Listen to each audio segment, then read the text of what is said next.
Well, welcome everyone. My name is Anthony Monta. I have the pleasure of moderating this morning's panel. This is a panel entitled Till We Have Faces. And you should all, as good literary people, know where that title comes from. We have three presenters: Lilia Draime from the University of St. Thomas, Dwight Lindley from Hillsdale College, and Vera from the University of Notre Dame. I'll introduce them briefly. They'll speak and give their papers, probably standing up, cameraman.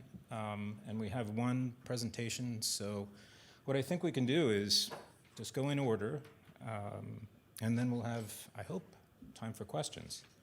So Lilia Draime earned her BA in history from the University of Notre Dame in 2015. She majored in history with minors in constitutional studies in philosophy, religion, and literature. Man, that is the liberal arts if I ever heard it.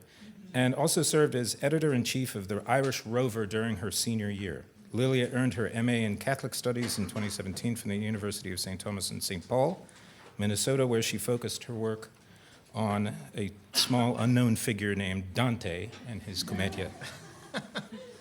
Dwight Lindley, Hillsdale College. He's an associate professor there at Hillsdale in Michigan. He's the author of articles on, this is close to my heart because I was trained in 19th century myself, George Eliot, John Henry Newman, Jane Austen, Virginia Woolf, and Gerard Manley Hopkins, among others. His book project right now advances a fresh theory of literature, Aristotelian, revised in the light of the insights of Romanticism and Christian Platonism. He lives in Hillsdale with his wife and 8 children. And finally, Vera, currently Professor Emerita of German and Complet at ND, the University of they were given, the bios were given to me, so I had to inject. But Vera, Professor Emerita of German and Complet at ND, and a PhD, University of Rochester, and Complet, French and German. During her tenure at Notre Dame, she was twice recognized for excellence in teaching. She authored 4 books, and the last is entitled The Devil Next Door, a study of contemporary social media. No, I'm kidding. The Devil Next Door, toward a literary and psychological definition of human evil. So we have a lot to think about, and why don't we just get started. Lilia, please.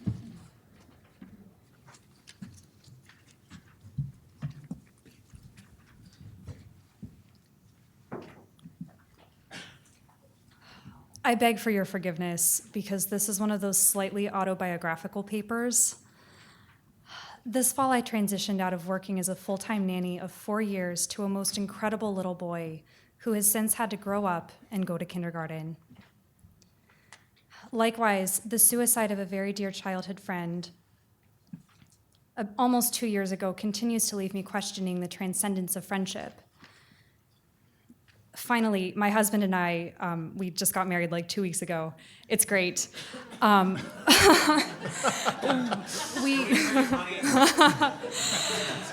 We went into marriage knowing of various obstacles to family life. So friendship and loss and children are weighing pretty heavily on my mind. And I hope that I can tease out some of those thoughts today as I tell you about fantastical and imaginary friendships that children create and nurture, and what they can model for us about eternity in Christ. I'm going to put A.A. Milne's Winnie the Pooh books into conversation with Antoine de Saint-Exupéry's The Little Prince to think about the facets of these friendships and what they provide to children whose lives are in constant transition, whether it's new siblings, new schools, new pets, new nannies, new beds, anything. I want to look at 3 different areas. First, how does each author treat friendship? Saint-Exupéry writes in the dedication of The Little Prince, "Not everyone has had a friend." And I want to examine how these authors depict friendship, especially as they offer startlingly different foundations upon which they build their stories. Secondly, the treatment of children in transition and the fate of these friendships are profoundly bittersweet. And it is key to thinking about how children are at once so delicate and also so resilient. This segues into my final section, which is about how the fate of these fantastical friendships is a beautifully hopeful thing. And in it, I see reason to hope for life eternal in Christ, especially as we adults miss our own friends. Winnie the Pooh and the Little Prince offer us two really excellent examples of children seeking to impose order in a disordered world.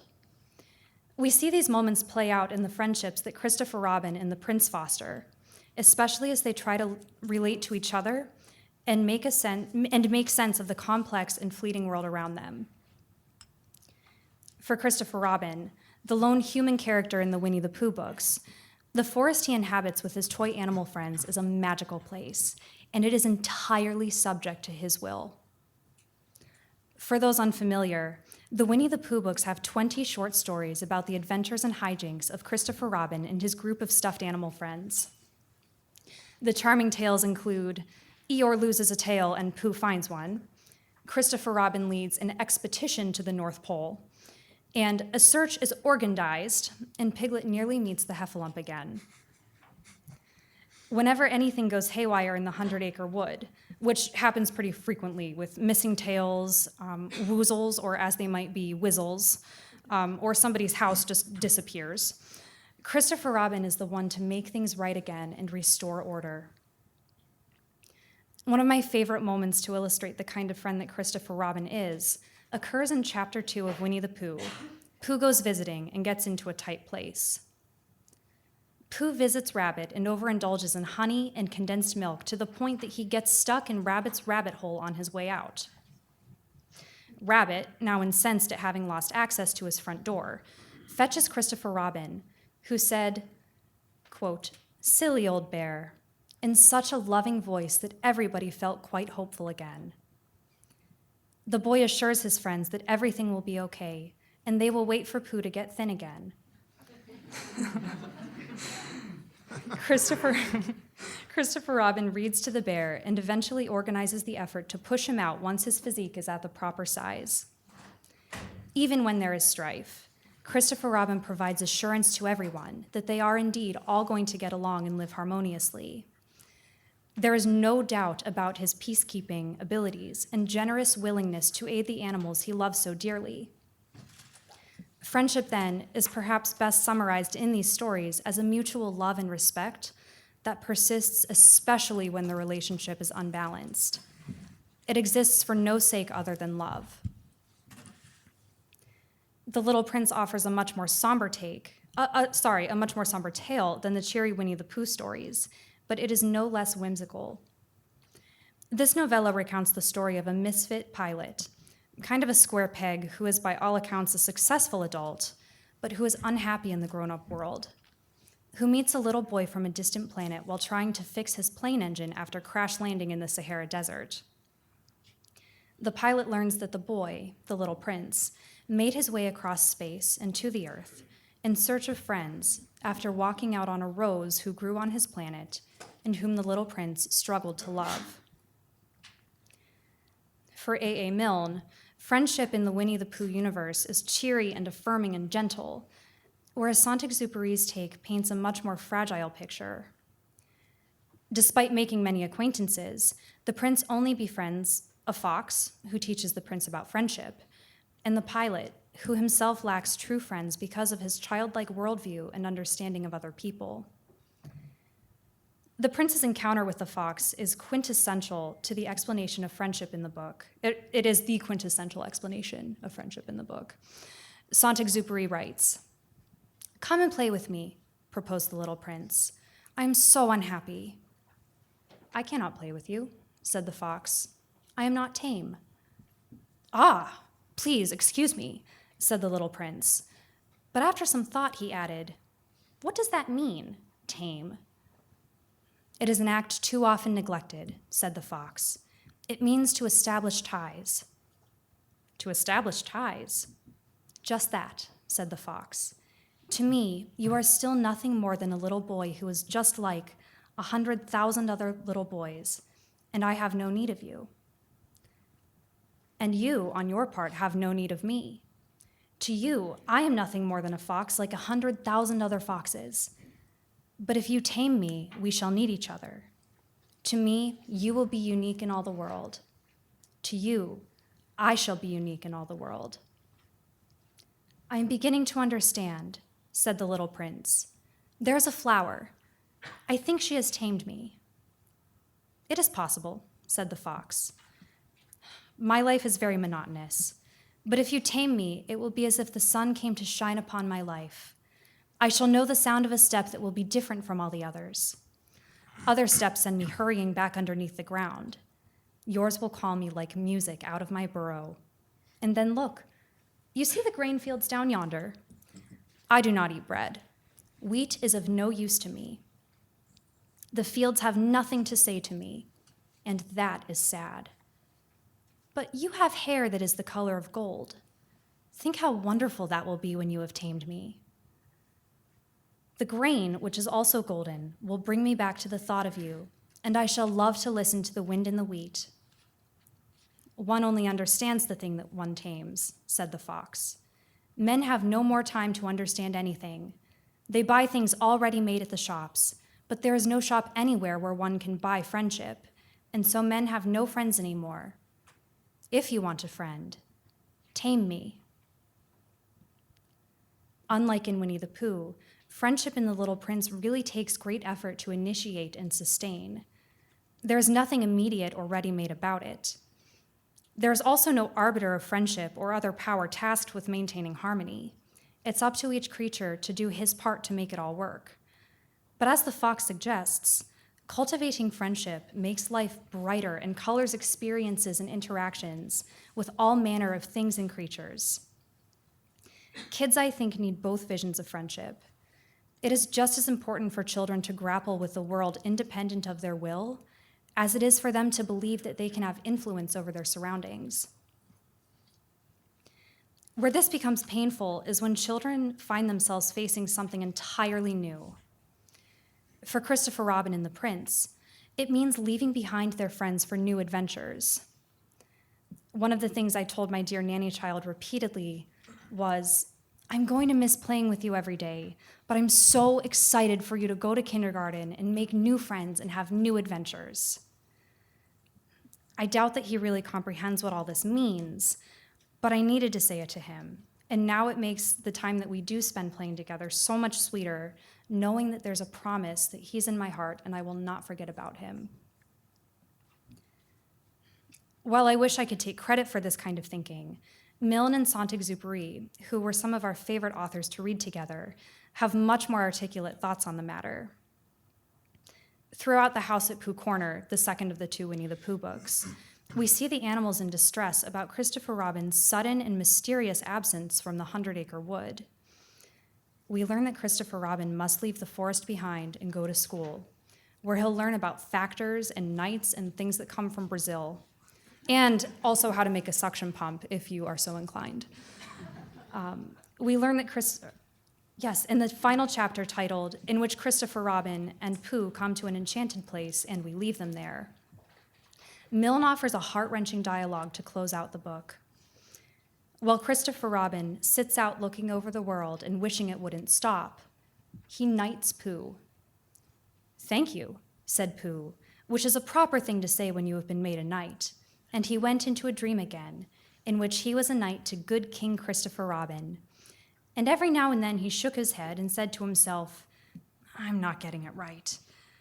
Then he began to think of all the things Christopher Robin would want to tell him when he came back from wherever he was going to, and how muddling it would be for a bear of very little brain to try and get them right in his mind. So perhaps, he said sadly to himself, Christopher Robin won't tell me anymore. And he wondered if being a faithful knight meant that you just went on being faithful without being told things. Then, suddenly again, Christopher Robin, who was still looking at the world with his chin in his hands, called out, Pooh? Yes, said Pooh. Pooh? Yes, Christopher Robin? I'm not going to do nothing anymore. Never again? Well, not so much. They don't let you. Pooh waited for him to go on, but he was silent again. Yes, Christopher Robin? Said Pooh helpfully. Pooh, when I'm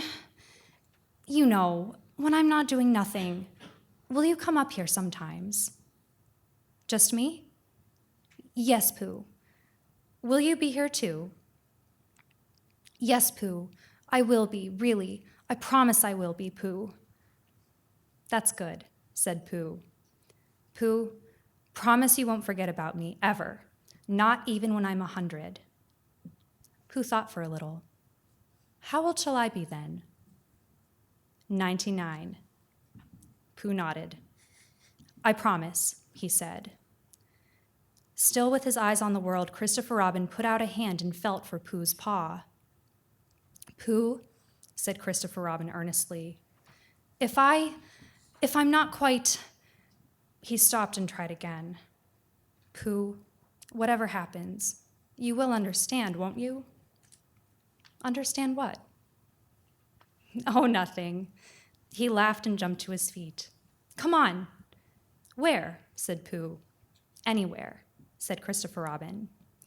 So they went off together.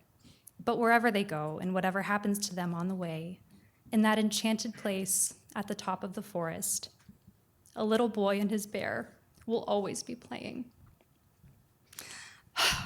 Guys, the scene always gets me. There's such a tenderness and gentleness to this exchange.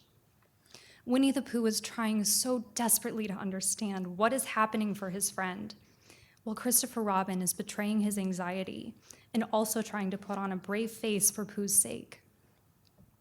The vulnerability is so profound. The promises that they make to remember, to practice rituals, to understand, are so intimate and so central to the relationship that these characters have. It's easy to imagine how a child would identify with both Pooh and Christopher Robin here.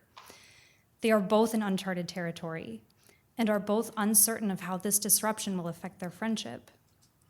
Yet they so innocently and so hopefully cling to the promises that they make. We see a similar vulnerability in the relationship between the Little Prince and the fox.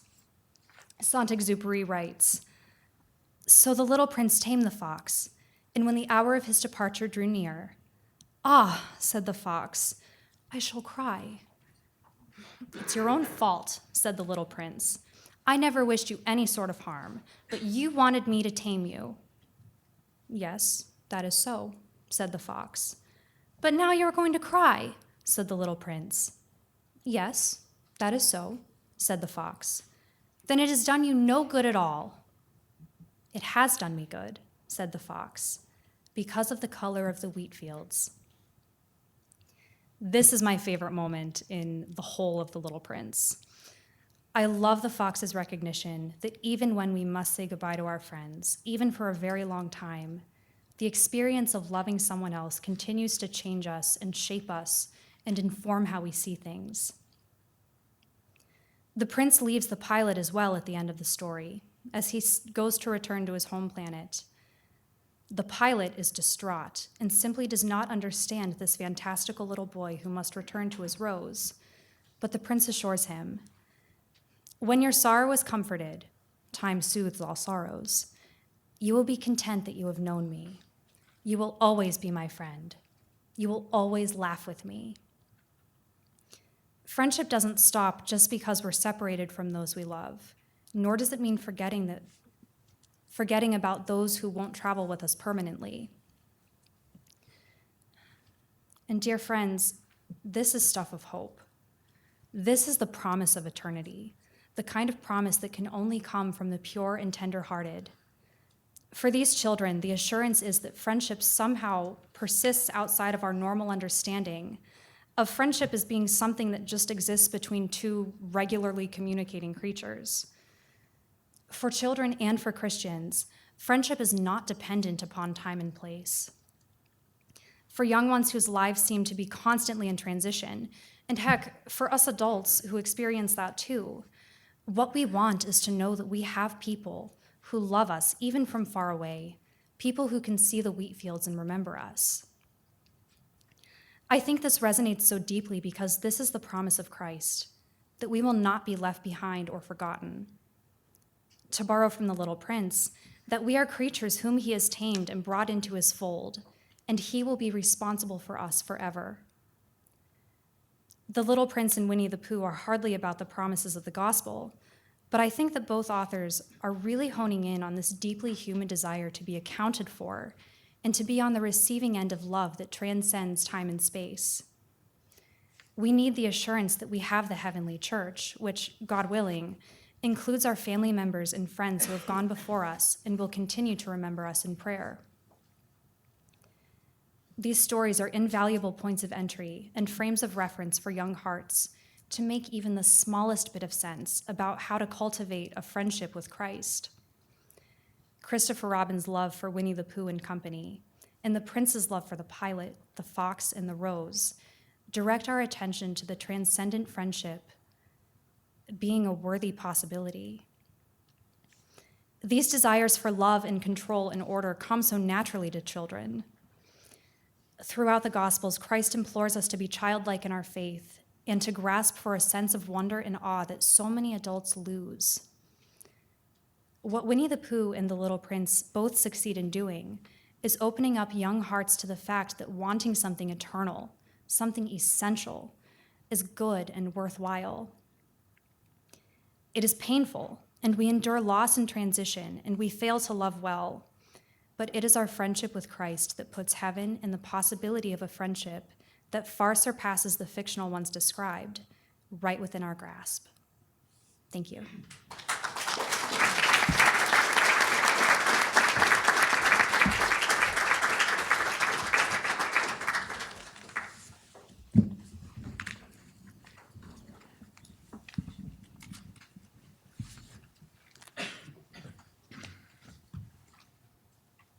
Now, I printed some handouts. I have to apologize. They're drastically too few. I mean, embarrassingly few. This is just more people than I expected. So, I don't know, do something with that.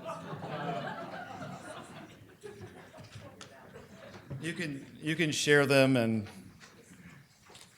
be friends with one another.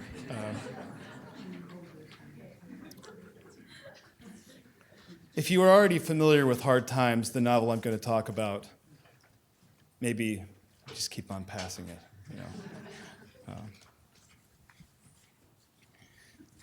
Okay, my title in the bulletin is Friendship as Liberation in Charles Dickens. That's the way it started, and as these things often happen, it's adjusted its course as it was being written. Notice the passive voice. It's like this paper happened to me, which is kind of what happens. So now it's the creative power of friendship in Dickens' Hard Times, because as I was writing it, it just came to me clearer and clearer that creation and the way that creation works in the context of friendship was what not only was more important and more interesting to me. So my epigraph comes from the gravestone of St. John Henry Newman, ex umbris et imaginibus in veritatem, out of shadows and imaginings into the truth. Charles Dickens' Hard Times, 1854, is nothing if not a social issues novel. And this is what I always heard it was before I read it. It deals from the outset with crass utilitarian educational theory, reductive empiricist interpretations of personal experience, and profiteering laissez-faire economics. All three were not merely intellectual traditions in the Victorian period, but ideologies influencing practice in schools, factories, and towns of that period. Dickens actually went to these places and tried to make it as real as possible to the kinds of horrible schools that he depicts in this novel in the factory towns. But Hard Times is not only, or even primarily, a novel of ideological critique. If it were, I don't think we would still be reading it as much, right? Rather, its chief concern is the path by which one emerges from the narrow strictures of ideology into the fullness of life. Indeed, my first thesis is that the novel portrays this path as a conversion to reality, right, out of the shadows into reality. And my second thesis, and this is really I think the deeper one, the one that's really most relevant to this conference.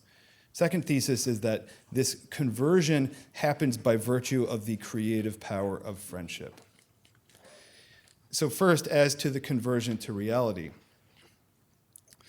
It is set up in the well-known opening chapters where Thomas Gradgrind presents his students and us with his quote-unquote fact-based educational theory and pedagogy. It's cartoonishly ridiculous and actually quite funny. That page that some of you have has the entire first chapter on it. And I'm going to quote the opening speech. Now, what I want is facts, says Gradgrind. Teach these boys and girls nothing but facts. Facts alone are wanted in life. Plant nothing else and root out everything else.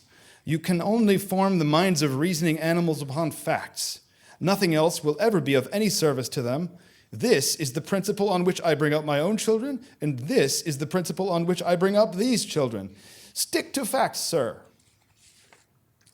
According to Gradgrind's brute version of empiricism, the only relevant data in education, the only subject matters really worth teaching, are those that can be clearly defined, measured, and made materially useful. These are facts, and they are real by contrast with the imaginary or fancied dimensions of life, which we subjectively impose on the aforesaid facts. In a comic scene from the second chapter, Gradgrind singles out a student, Sissy Jupe, asking her to, quote, define a horse.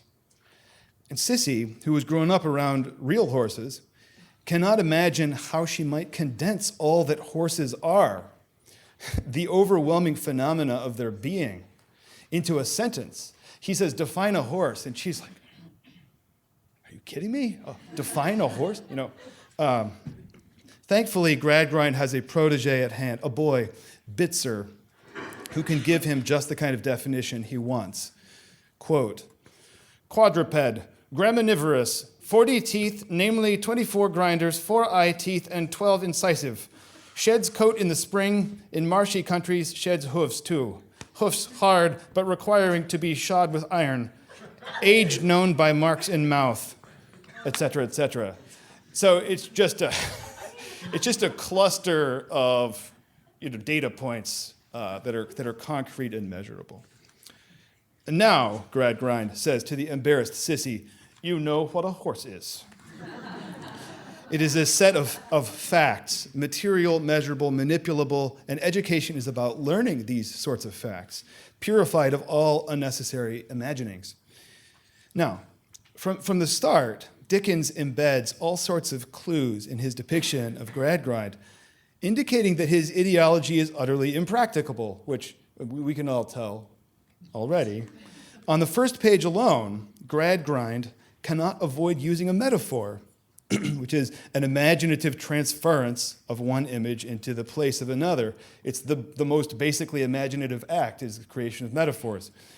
And he uses them immediately. Facts alone are wanted in life. Plant nothing else and root out everything else. The subsequent description of Gradgrind's physiognomy, and this is on your page, is of course richly, even flagrantly metaphorical. It's deliciously metaphorical, right? With his, quote, vault of a schoolroom, in his vault of a schoolroom appear Gradgrind's, quote, square wall of a forehead, his 2 eyes peering forth from the commodious cellarage of their cave-like sockets, his hair bristling like a plantation of firs around his bald spot, which is covered with knobs, like the crust of a plum pie. It's like this is the most mixed metaphor you could possibly make, and Dickens is kind of overdriving it on purpose. Far from sticking to plain facts, as Dickens shows us, Gradgrind is all but a walking metaphor, or rather a humming swarm of metaphors. The imposition of his ideology, then, we know immediately, radically simplifies the phenomena of his life and others, beginning with the most basic truths about himself. The result is at once comically absurd and deeply troubling. It's absurd when it's just, the bumps on his head. It's deeply troubling the more you get to know the people around him who are being forced into his molds. It's bruising and horrible, actually, to behold. Through the first third of the novel, Dickens sketches out a vivid picture of a number of lives repressed and distorted by this and related ideologies. The latter two-thirds, then, dramatize the conversion of Gradgrind and his daughter Louisa. There are other conversions too, but I'm going to focus on these two especially. Out of his constricted philosophy and into the fullness of life as it actually is. The movement may be simplified into two stages, collapse and reformation. In the first, Louisa's unhappy marriage, into which she is, and this is collapse I'm talking about, into which she has been ushered by Gradgrind's philosophy of life, falls apart. The marriage made sense by the numbers, according to the facts, and that was all that mattered, except that Louisa cannot shake the desire for real love, and that desire has brought her to the edge of adultery. Desperately unhappy, she concludes that a great part of her life has been missing, or rather unacknowledged, this whole time, and she bitterly lays the blame at her father's doorstep. In a climactic scene from Book 2 of the novel, Louisa asks him the rhetorical question, "Would you have robbed me for no one's enrichment, only for the greater desolation of this world, of the immaterial part of my life?" In other words, she's accusing him of robbing her of the immaterial part of her life. "The spring and summer of my belief, my refuge from what is sordid and bad and the real things around me, my school in which I should have learned to be more humble and more trusting with them, and to hope in my little sphere to make them better." End quote. The immaterial part of life, all the dimensions of experience that are present but not easily measured, such as beauty, desire, wonder, most importantly, love, have been repressed or explained away for so long, but they now force their way violently into the open, whereupon Mr. Gradgrind and Louisa must figure out what to do with them and how to construct a new way of seeing and living in the world. They do so by recentering their lives around the, quote, wisdom of the heart, a wisdom that must contextualize the wisdom of the head, rather than being effaced by it, as it has so far. The Gradgrinds rebuild their lives on the rock of love, a surer foundation than the sinking sand of ideology had given them. From a reductive, unfeeling materialist view of the world, they convert to a complex, florid reality in which the material is fundamentally informed by the immaterial. Okay, so that's first section. My second thesis is that this kind of conversion in the novel happens by way of the creative power of friendship.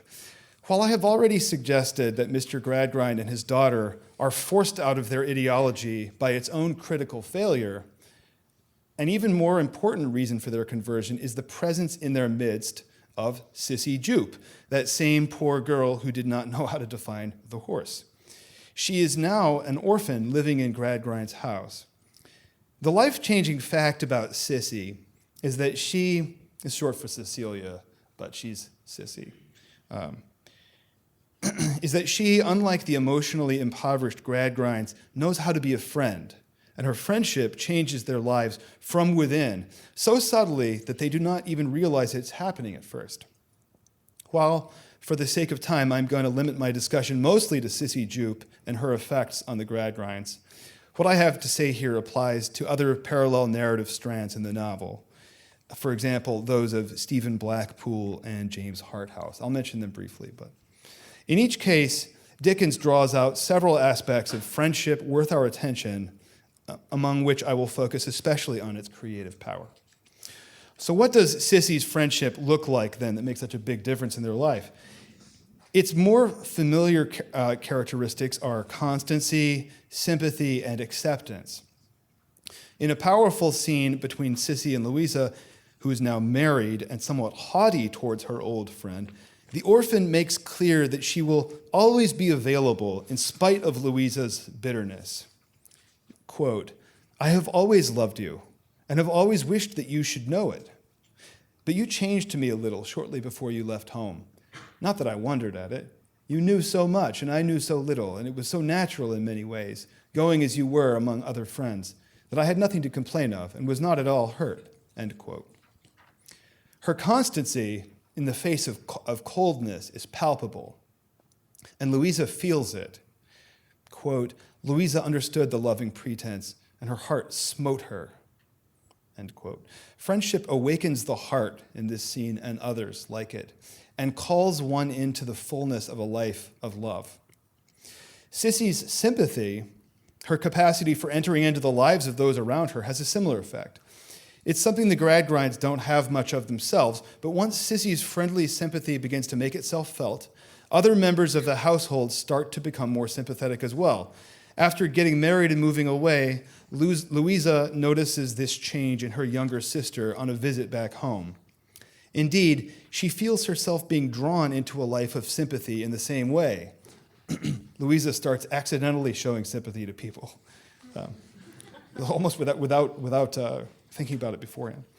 A third striking aspect of Sissy's friendship in the novel is her capacity for acceptance of the other, in spite of faults. The downtrodden Louisa puts it to her bluntly. This is when Louisa's been brought to her knees by the failure of her marriage and other things. She says, "Sissy, do you know what I am? I am so proud and so hardened, so confused and troubled, so resentful and unjust to everyone and to myself, that everything is stormy, dark, and wicked to me. Does that repel you?" To which Sissy answers an unhesitating no. And there are several other repeated questions like this, where Louisa is just daring her, you can't accept me, not me. No, I can't. All their painful history, all Louisa's faults, all her present difficulties, none of it keeps Sissy from accepting her, an act that brings the proud woman to her knees in a moment of transformative kindness, or thankfulness, If her personal crisis has brought her philosophy of life to a breaking point, the constancy, sympathy, and acceptance of her friend have shown her a way to emerge into a fuller life. Still, the characteristic of friendship most surprising and powerful in hard times is what I would like to call its creative power. That is, its capacity for drawing new goodness out of the other. And this is, I think, the most challenging and fresh insight that I see in this novel. In a way, this has already been implied in the other attributes of friendship I've been discussing. Over and over again, the good friends in Dickens's novel do the same sort of thing. They more or less explicitly call friendship out of another person, asking for reciprocation and expecting it. Oftentimes it's just the face, okay? It's the face of the person that calls out a reciprocating love in this novel. More than once, it's just the face, and then sometimes what the face says.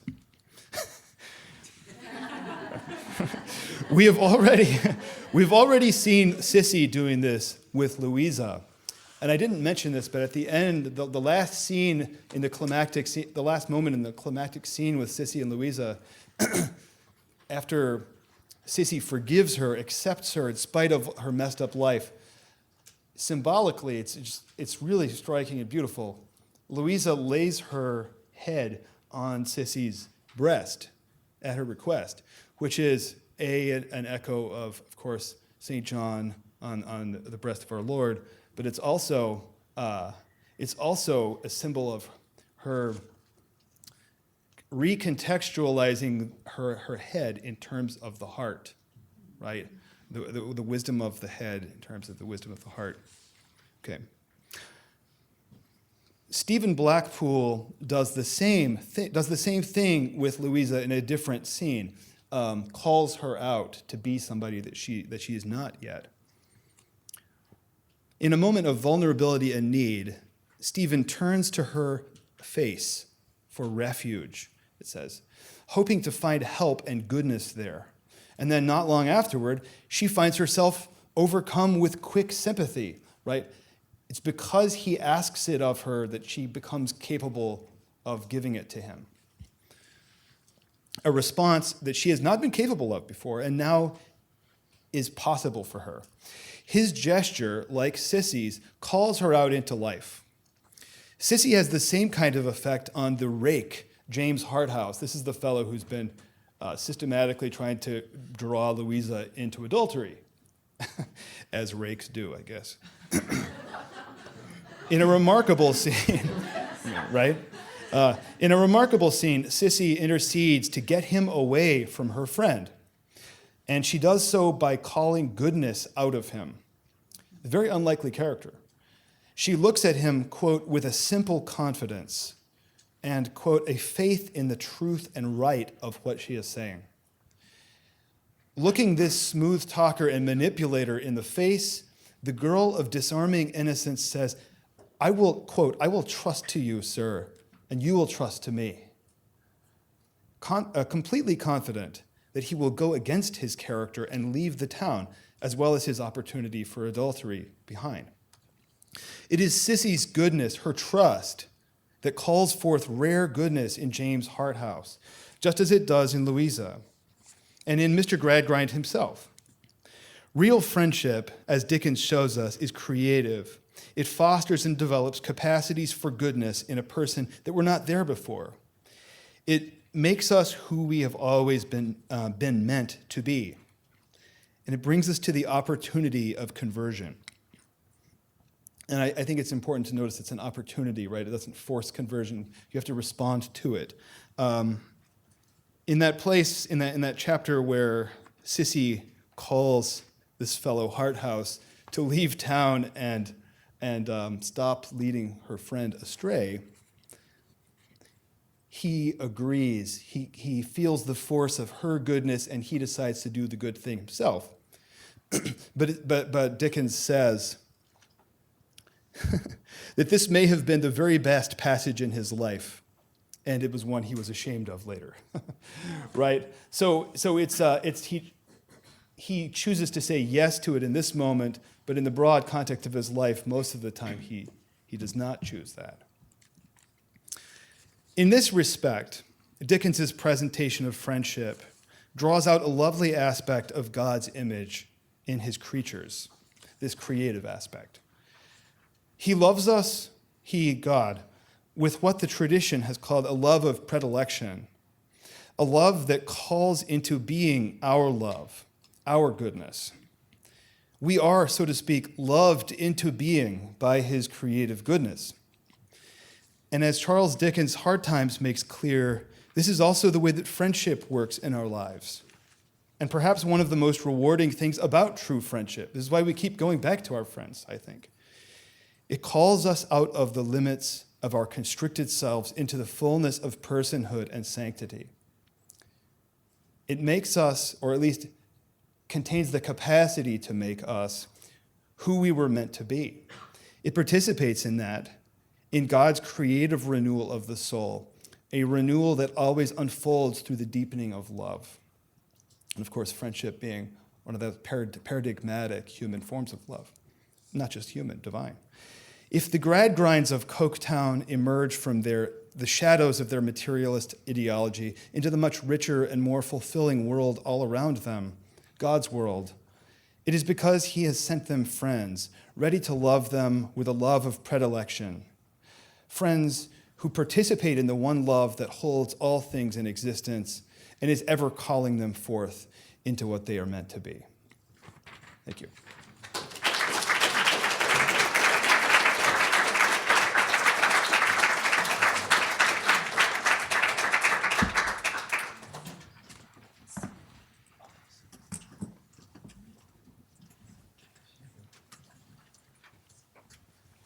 I've got to move a few things around.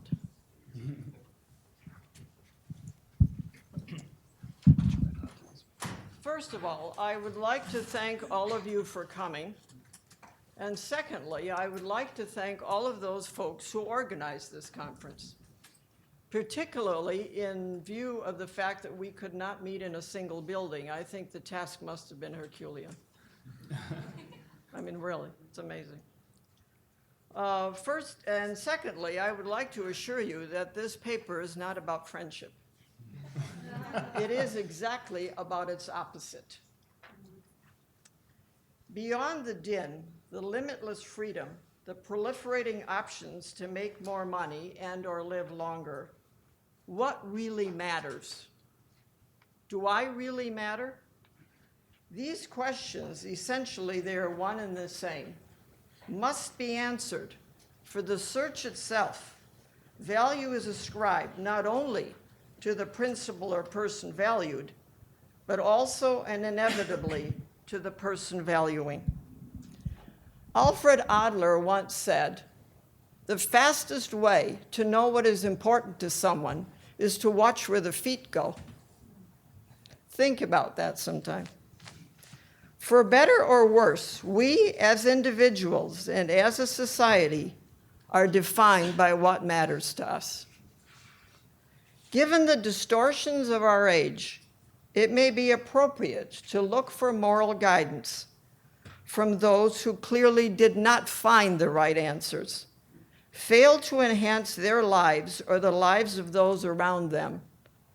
Sometimes we know unequivocally what is right by watching someone do it all wrong.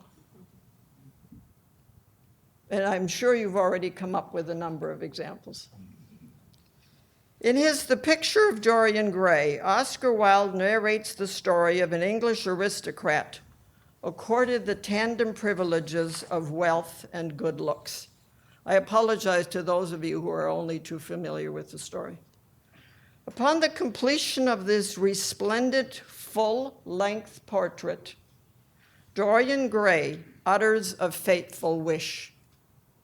It is granted. While the canvas records not only the ravages of time, but also those of his increasingly serious transgressions, he continues to appear young as well as unsullied. In other words, the portrait ages, he does not. Allow me some additional contextual notes before we look into Wilde's masterful narration. And some of you, I suspect, already know that it was his only novel. Prior to M. Scott Peck's People of the Lie, the diagnosis of evil had never entered the psychiatric lexicon. It is not there to this day. Peck's book was published in 1983. To allow for this designation within the medical sphere, Dr. Peck's case histories illustrate the salient characteristics of individual as well as group evil. That should have told you that they are two discrete phenomena. There's individual evil and there's group evil. There is some overlap, but basically they are separate issues. You may also think that individual evil is more prevalent than group evil. It isn't. It's the other way around. Exorcism in the Catholic Church is a minor order. Why? Because the priest confronts the devil one-on-one.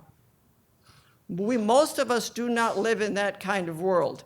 Evil is Hydra with 1,000 heads. Much more difficult to recognize, much more difficult to fight. Dr. Peck's case histories illustrate the salient characteristics of individual as well as group evil, though he stops short of defining either phenomenon. Drawing upon his clinical findings and corroborated by copious amounts of multidisciplinary materials, this study identifies the 8 signs of individual evil, and there they are. Victimization of body and or spirit. Failure to recognize the separateness of others. Their depersonalization. Unmitigated narcissism. The unsubordinated use of power. scapegoating, lying, and the total inability to tolerate legitimate criticism. At their most basic, when you look at those 8, you realize these people don't listen very well. The second thing you immediately notice is they cause suffering, which is unnecessary. If your physician is torturing you during a physical exam, that is necessary suffering. This is unnecessary suffering. This is intentional suffering. Not all evil people bear all 8 characteristics, but they all lie. There are no exceptions. Absolutely none. Though not naming the facets of either individual or group evil outright, Scott Peck does make the following categorical statement. The essential psychological problem of human evil, I believe, is a particular variety of narcissism. That's his statement. And you notice that narcissism is right in the middle. The portrait, in the portrait of Dorian Gray, the portrait stands in the center of the room. There are all sorts of signs what's going on. Some more clarifying issues, and there are in fact 6, but I only have time for 3. Number 1, all sources seem to agree that each and every narcissistic person suffers from a fractured relationship between him or herself and their surroundings. A fractured relationship. It's something is broken. Something is not the way it's supposed to be. He or she consistently fails to see reality for what it is. In other words, it's a vision problem. But we respond to what we see or think we see. An entity unto itself with its inherent attributes and exigencies. Think of parents who want children who are carbon copies of themselves. Happens all the time. Due to their overweening self-absorption, these individuals consistently regard reality as an extension of themselves. When encountering a given situation, their first questions, and they may be asked only subliminally, are, how will this affect me? What am I going to get out of it? Not what I will contribute, not what I will learn, but how will this affect me? And what am I going to get out of it? Second, this failing underscores another omnipresent and crucial aspect. Their blindness to anything or anyone else leads to a predictable set of dire consequences. They're not going to have any friends. It's quite obvious that if you consistently maltreat people, they're not going to want to be around you. It's the most normal reaction in the world.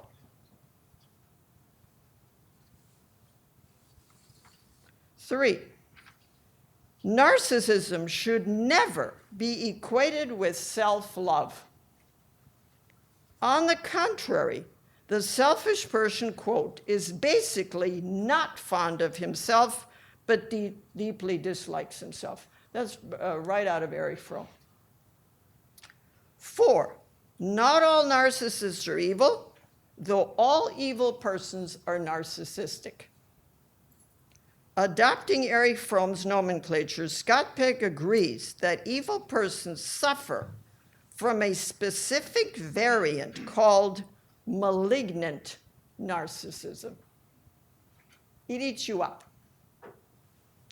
Which, when you look at this list again, should tell you that the victimization does not only occur to the other in the relationship, but to the perpetrator, him or herself. In treating others, you make yourself. And they fail to see that connection.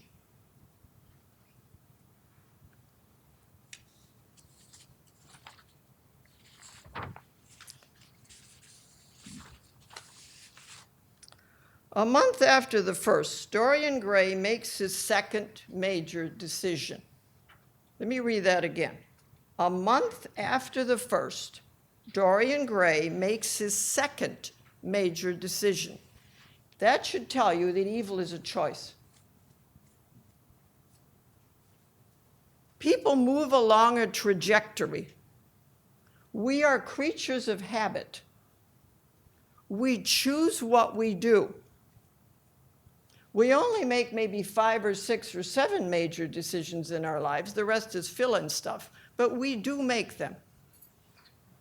Decision-making in and of itself is a stressful situation. What happens when you're under stress? You revert to type. And generally, folks choose not because it is right or wrong, but because it's familiar. How often have you heard people say, that felt right to me? Maybe dead wrong, but it felt right to them. We go with our guts. It's tougher to make decisions than we think. Okay, a month after the first, Dorian Gray makes his second major decision. He terminates his relationship with Sybil Vane. She is but 17 and he not quite 21. When after a courtship of mere weeks, they become engaged. Infatuated with her, and yet convinced that he loves the actress, Dorian invites both Henry and Basil to attend one of her performances.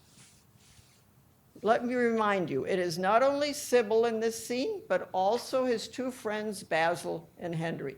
Extremely important. There is an audience. And an audience always makes things worse. These people are into their egos. Passionate about him and assuming their attraction to be reciprocal, Sybil casts off her role of Shakespeare's Juliet and performs badly. Why, she reasons, should she act as though she were in love when in fact she is in love?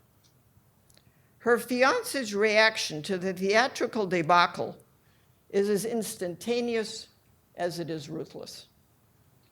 At the outset of their final encounter, Sybil not only radiates unadulterated joy, but also attempts to explain the motivations for her poor performance at some length. Nevertheless, Dorian counters her repeated overtures with one devastating volley after another. Amongst a host of insults, he includes, "You have killed my love," scapegoating. In total disregard of Sybil's momentary inability to comprehend his altered behavior, Dorian starts to leave and makes his way to the green room door while continuing his tirade. "You are shallow and stupid. How mad I was to love you. What a fool I have been. What are you now? A third-rate actress with a pretty face." Finally, she understands, begins pleading with him, tries to negotiate, and while sobbing, reaches for him. She wept silently and made no answer, but I crept nearer. You understand, of course, that she's on the floor and he is standing up. She is in the inferior position because love always makes us vulnerable. He feels free to debase her because he no longer identifies with her. We tend to debase those with whom we do not identify. At last he acknowledges her unmistakable anguish, and yet he will not be moved.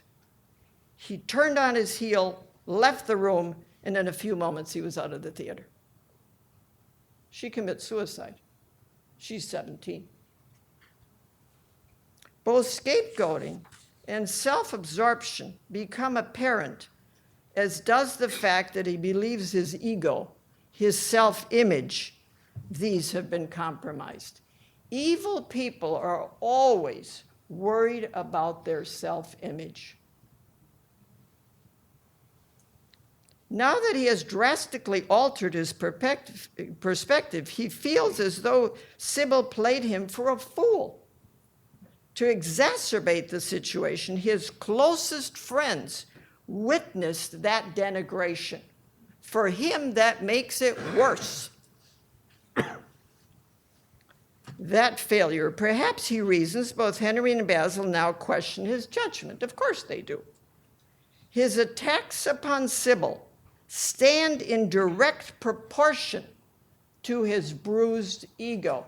Quote, "Failure wounds our pride, and it is the wounded animal who is vicious."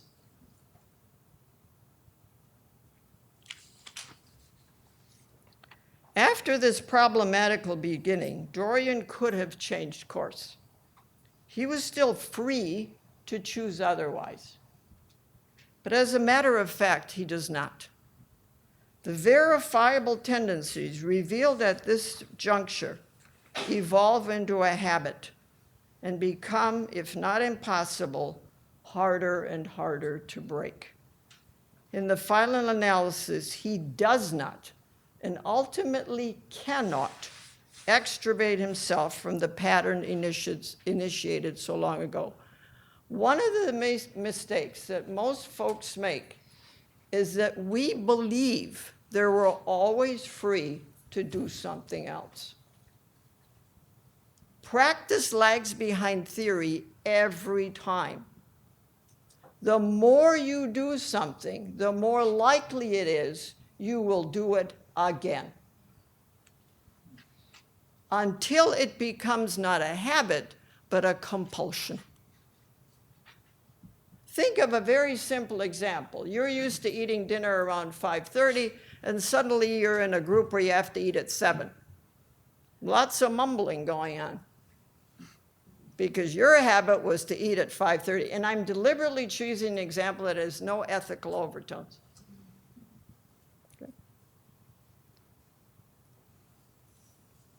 If Dorian Gray were asked to articulate what matters to him the most, his answer would have been very straightforward, or was straightforward. To him, life itself was the first, the greatest of the arts, and for it, all the other arts seemed to be but a preparation.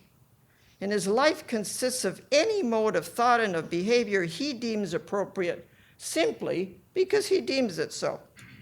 No other criterion is required. The instant he tires of something or someone, the attraction fades. One after another, Dorian samples various belief systems, Roman Catholicism among them. Might find you surprising. Then it is Darwinism, the world of music, jewels, embroideries and tapestries of the most exquisite and select varieties from exquisite locales. In other words, a number of hobbies that he takes up, all very expensive, all solitary. Doesn't do a thing for charity, obviously. Those people wouldn't be worth it to him. A last point. All the Englishman's concerns revolve around his perceptions of ideas or experiences or objects. It's his perceptions, his experiences, and his objects. Other than himself, Dorian sees no one. That means he doesn't see himself for what he is either. He doesn't regard himself as someone who must face his limitations, acknowledge his fear and the reason for his fear, and thus begin his journey out of a childhood dependence on appropriated ideas, sensations, and things toward a psychological, a mature independence. Dorian is as narcissistic as an infant, and we all start there. That's appropriate for a child. it is not appropriate for an adult. Or as blind as the so-called adult who Mary Fromm describes at some length. A patient predicates his wish for an earlier doctor's appointment not on the urgency of his condition, but rather on the fact that he lives only a short distance from the doctor's office and can therefore come rather quickly. The physician, as a separate person with his own schedule and needs, does not exist. The narcissist fails to see him. Such behavior would strike us as ludicrous as well as annoying and not worthy of consideration if, on another level, the consequences were not so serious. Scott Peck describes with his usual precision the case of Angela. Angela could not speak.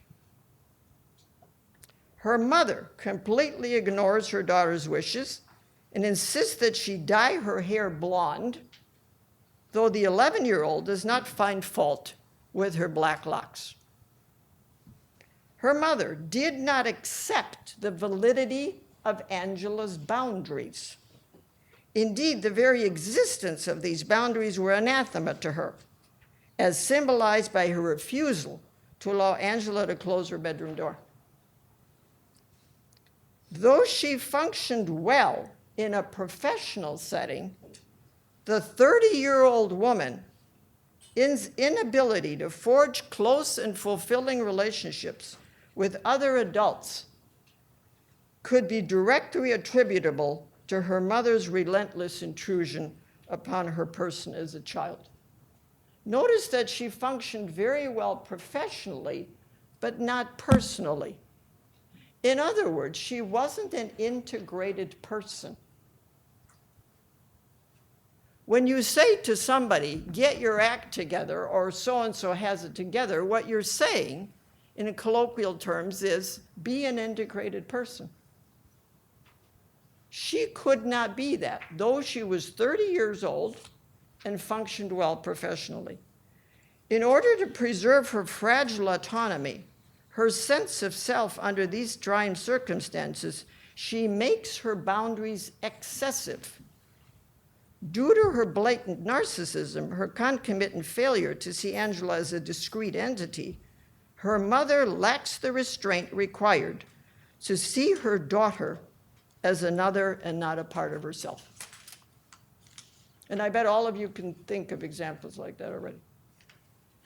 Narcissism, its concomitant myopia, deprives us of the ability to acknowledge the boundaries of others, to champion their characteristics and desires, though they may well differ from our own.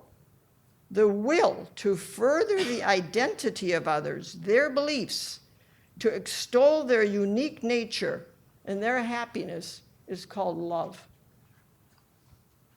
Let me read that again.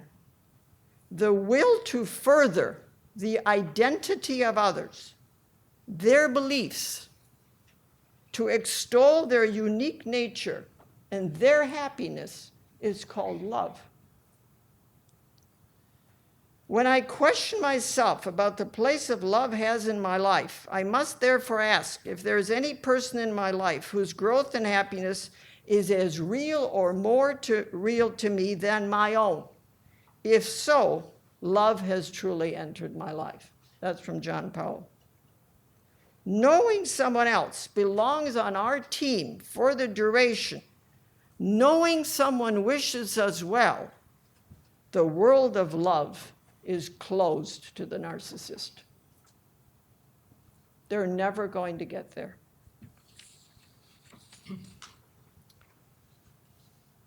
Before ceasing our reflections on the relationship between narcissism and loneliness, one more example bears mentioning.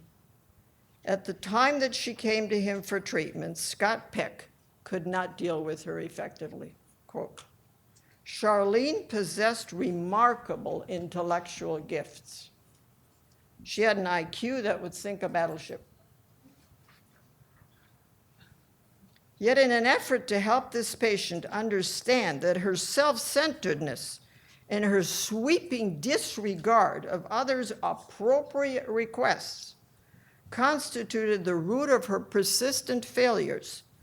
Peck asks her to articulate the purpose of our lives.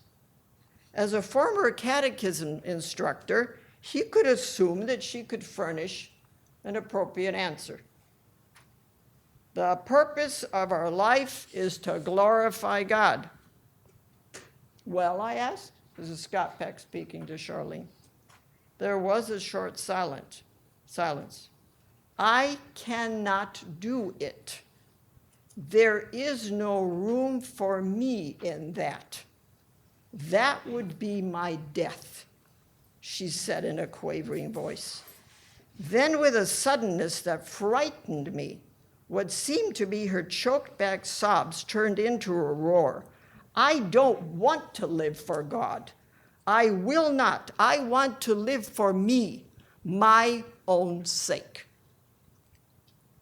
It was another session in the middle of which Charlene walked out.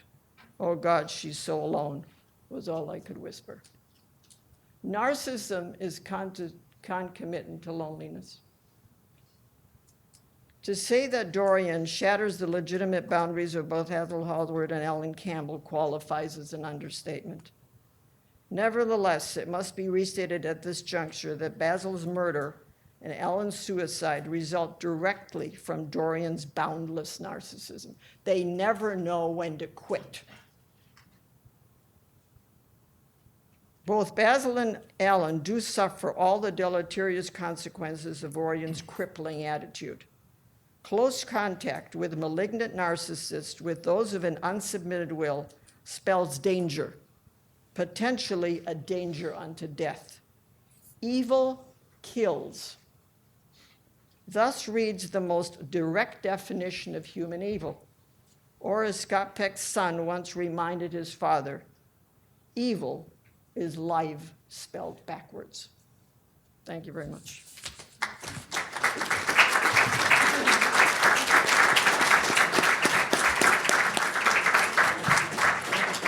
Can we continue the applause for all three of our panelists?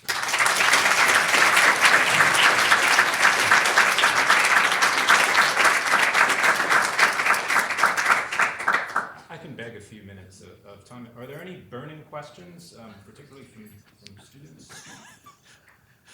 Here is a burning question. Yeah, thank you all three for your talk. I guess in light of the last talk, that was maybe for Dr. Papa, maybe for all three of you.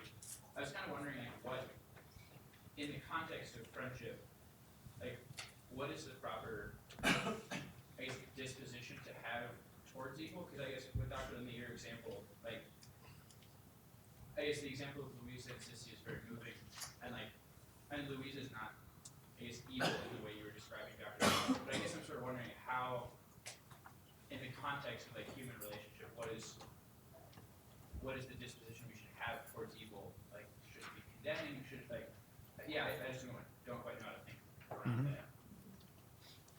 that. One of the healthiest things you can do if someone that you judge as evil is to get out. These are not good people. But that doesn't solve the problem. The problem is they still have issues, okay? Sometimes they need exorcisms, frankly. And at other times, if you can manage it and it doesn't ruin yourself, you try to draw them out. You try to love them. I don't know if that is possible, but theoretically it is. Scott Peck treated evil people, and that's how he came up with People of the Lie, but it's a really difficult job. But what the untrained person can do and the normal person can do is get out. You have to save yourself first, or you're no good to anybody else. That's not selfish, it's just being smart. And the other problem you're going to have is they're not that easy to identify. But you feel as though you're always jockeying for a position. You never know quite where you stand with these folks. They're very closed. They don't reveal a lot about themselves. Think of on the news, you hear somebody, oh, they lived 4 doors down, but they always kept to themselves. They moved frequently. An okay neighbor, but kind of shy and whatever, and then you find out a couple of years later they were child abusers or something. They tend to, as Peck uses the word, they tend to sterilize themselves socially. Dwight, is that what happens in Dickens? Problem of evil in Dickens in 10 seconds. Well, I mean, in Dickens, I mean, the novel that I was talking about today is basically a novel about people that are very hard to love, and I think I agree that narcissists are profoundly difficult to love. Dickens is, and Dickens's I view is that nevertheless, good people still put themselves out there, not all the time, right? You have to get away, like you said. But you also have to know what you're doing. Oh, of course, of course. This is But that you can't give up on anybody, finally, and you have to put yourself out there at certain points. What does that look like? I think it means making an appeal to whatever is left in the person that is good. There's never a complete absence of good that wouldn't be a living being at that point. St. Augustine says in the City of God that even the devil has a nature from which he rebels. If he wouldn't be in existence if he didn't have something good in himself from which he is rebelling. Humans, obviously much more the case. So there's always something. And in Dickens, some people will respond to that. Some narcissists will eventually respond to that and come out and be created anew. And then others, for mysterious reasons, will not. They'll turn the other way. Do you have a comment on that? No, I don't. I think one of the themes that has come up in all three papers is that friendship is always an evocative case. There's always something that's drawing out, that's pulling out, whether it's by ellipsis in Christopher Robin, or it's by some plot device in Dickens, or if Wilde is showing the complete opposite of self-enclosure in somebody that's not able to engage, or there's something evocative about friendship. And I would just encourage you all, continue the vocation. We're going to have to close this panel, but conversations can occur outside. So thank you very much for coming today.